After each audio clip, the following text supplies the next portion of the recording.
बिस्मिल्लाहिर्रहमानिर्रहीम। Dear student, अस्सलाम वालेकुम। दोस्तों, मेरा नाम है वसीम सजाद और आप देख रहे हैं मेरा YouTube channel learn with Wasim Sajjad. आप सबको अपने चैनल में खुश आमदीद कहता हूँ। डियर स्टूडेंट्स, पिछली वीडियोस की तरह आज एक नई वीडियो लेकर आपकी खिदमत में हाज़िर हुआ हूँ। पिछली वीडियोस में हमने उर्दू और इंग्लिश की राइटिंग को पेन पेंसिल और पॉइंटर से लिखने सीखा, जबकि आज हम एक नया सिलसिला शुरू कर रहे हैं जिसमें हम उर्दू ख़ताती सीखेंगे, ख़त नस्तालीक सीखेंगे। ख़त नस्तालीक का सबसे मुश्किल लफ्ज़ जीम। आज सबसे पहले हम उसकी प्रैक्टिस करेंगे। जीम के बारे में कहा जाता है कि अल जीम उम्मुल हरूफ, जीम तमाम हरूफ की माँ है। जिसको लफ्ज़ जीम लिखना आ गया, जिसको हरफ जीम लिखना आ गया, उसकी उर्दू की सारी लिखाई तकरीबन 80% बेहतर हो जाती है। तो डियर स्टूडेंट्स, आज हम जीम को ख़ताती के असूलों के आइन मुताबिक लिखना सीखते हैं। सबसे पहले हम जीम को लिखने के लिए 4 लाइनें लगाते हैं। जो पहली लाइन वो 3 कत की और दूसरे वाली जो 2 लाइनें होती हैं वो 2.5 कत की होती हैं। कत क्या होता है? कलम की जो होल टेप होती है उसको हम कत बोलते हैं। इसकी मदद से हमारे सारे के सारे अल्फाज हैं वो लिखे जाते हैं।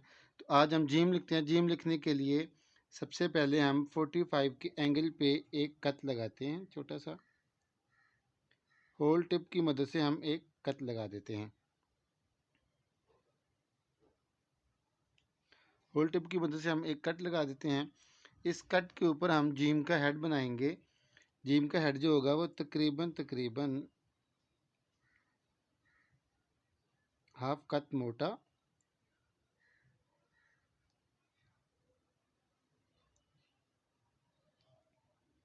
और तकरीबन 1.5 कत लंबा होगा। इसको हम हमेशा कलम की नोक से बनाते हैं। ऊपर से इसका सिरा हम गोल करेंगे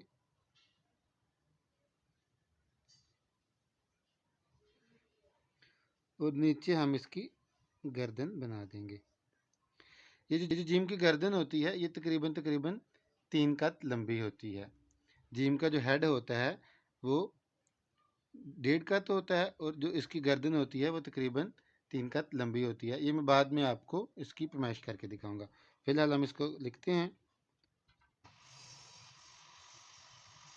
हमारा बना हेड, जीम की गर्दन बन गई हमारी और इसके नीचे हमने लिखना है इसका दामन, सर्कल, जो मैं उस दिन पिछली वीडियोस में शेप ऑफ मून बता रहा था वो हमने लिखना है। इस शेप ऑफ मून को हम एंटी क्लॉकवाइज जीम के नीचे लिख देंगे।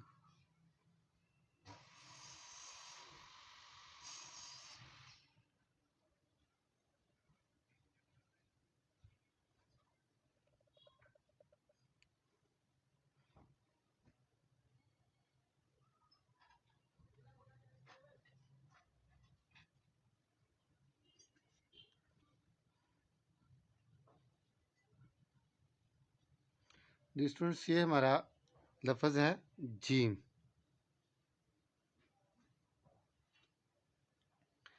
जीम हमारा जो लफ्ज़ है ये तकरीबन जब हम इसको कलम या द्वात की मदद से लिखते हैं तो ये इस तरह का बनता है। इसकी जो पैमाइश होती है जो मैं आपको पहले बता रहा था वो तकरीबन जो इसकी टेल होती है वो 1 कत होती है। इसको हम 45 के एंगल पे लिखते हैं और इसका जो ऊपर वाला हेड होता है ये तकरीबन 1.5 कत होता है। तकरीबन ये 1.5 कत होता है और इसकी जो गर्दन होती है नीचे से ये इसकी तकरीबन 3 कत होती है। यहाँ तक इसकी गर्दन होती है और इसकी जो बाकी पैमाइश होती है इसका जो दामन होता है वो तकरीबन 3.5 से 4 कत के दरमियान होता है।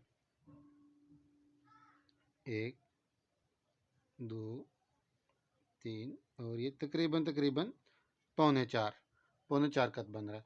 और इसकी जो गहराई होती है दामन की ये होती है हमारी 2.5 कत। 1 2 और ये आधा कत, ये इसकी गहराई होती है।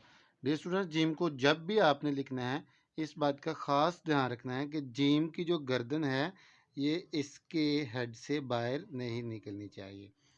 यहाँ से जिसका फासला होता है वो तकरीबन 2 कत होता है। तो इस बात का आपने बड़ा ख़ास ध्यान रखना है कि जो जीम की गर्दन है ये इसके हेड से बाहर नहीं निकली चाहिए। और ये चौथी लाइन को टच करता हुआ ऊपर से नीचे की जानब जाना चाहिए। जब हम इसकी ये गुलाई बनाएंगे तो ये बेजवी टाइप अंदर को गोल करते हुए हमने इसकी ये गर्दन बनानी होती है। इसका हाथ जो होता है वो आधा कट मोटा और गर्दन इसके नीचे को 3 कट लंबी। और इसके जो ये लाइनें हैं इसकी पैमाइश होती है, पहली जो लाइन होती है उसकी होती है 3 कट, 1 2 और ये 3।